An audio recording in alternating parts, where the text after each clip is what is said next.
పెద్ద బాంబే పేల్చారు. ఇక మాగంటి గోపీనాథ్ మొదటి భార్య ఆమె కొడుకు తారక్ కూడా అనేక ఆరోపణలు చేశారు.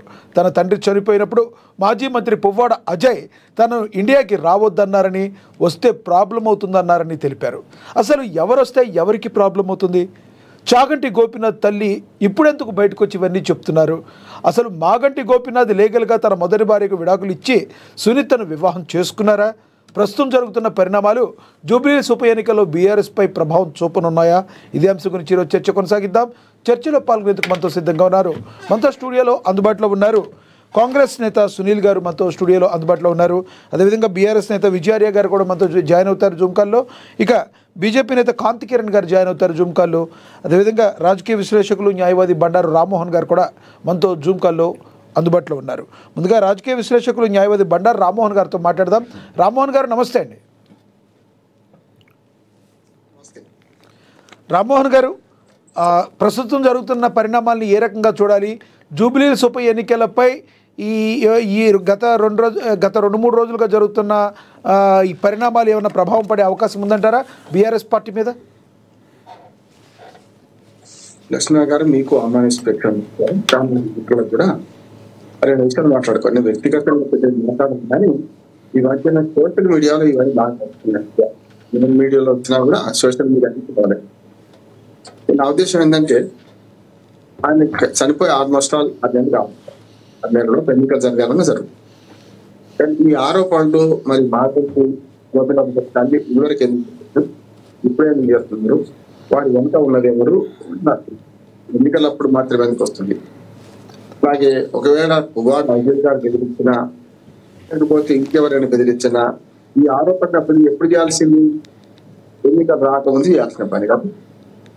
ఎన్నికలు వచ్చిన తర్వాత ఎవరో వీళ్ళ నుండి ఆలోచిస్తున్నట్టు నేను వాళ్ళ వెర్షన్ తప్పట్లేదు, ఇప్పుడే చెప్తున్నాను. నేను న్యాయవాదిగా నిజంగా ఏమైనా ఉంటే అప్పుడే మాట్లాడుతున్నాను. అక్కడ గోపీనాథ్ తల్లి అప్పుడు ఉన్నది, ఇంకో మొదటి భార్య వేరే విషయాలు కాదు. వాళ్ళు ఇప్పుడే వెంటనే ఆరోపణ చేయాలి.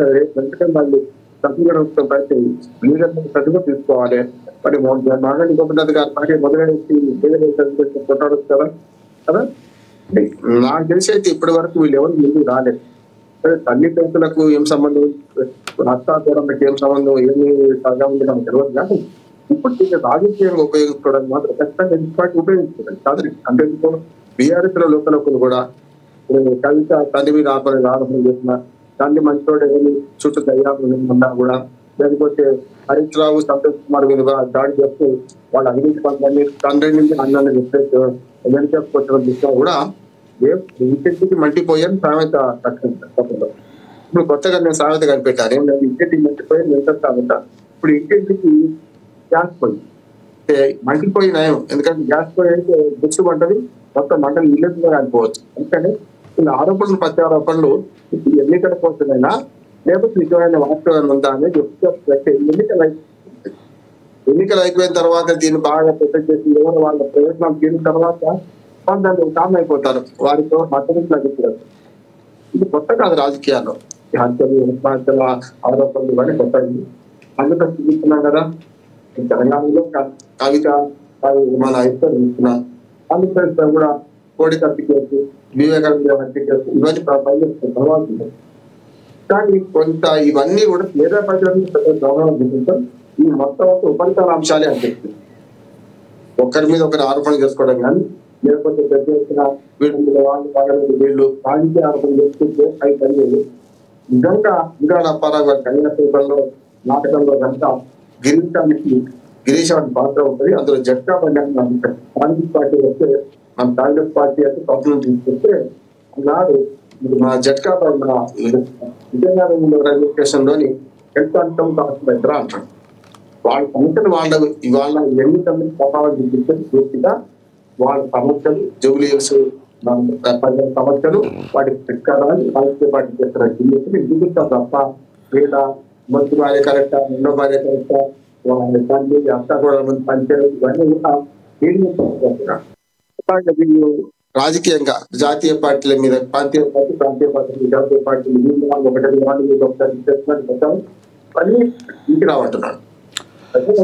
మాకు 2000 నాలుగు 1500, 2500 మనకి మహిళలకు వస్తుందా అంటే ఈ ప్రభుత్వం ఇచ్చిన హామీలు చెప్తారు, గత ప్రభుత్వం ఇచ్చిన హామీలు నెరవేర్చలేదా, ఈ పిల్లలు వస్తే ఏం చేస్తారు, ఇంకా దూరంగా వాళ్ళు మౌలిక సమస్యలు అనేక ఇక్కడ పనికొస్తాయి తప్ప మనం మీడియా మాట్లాడితే పేద ప్రజలకు ఏ ప్రభావం చూపిస్తారు. వీళ్ళ రాజకీయ స్థితులలో మనందరూ భాగంగా వస్తే ఎవరైతే నిజంగా చెప్తున్నారో వాళ్ళు అభిప్రాయాలు. ఎస్ రామ్మోహన్ గారు, మళ్ళీ వస్తా సార్, మళ్ళీ మాట్లాడతాం మీతో. మనతోటి బీఆర్ఎస్ నేత విజయారయ్య గారు జాయిన్ అయ్యారు, ఆయనతో మాట్లాడతాం. విజయారయ్య గారు నమస్తే సార్.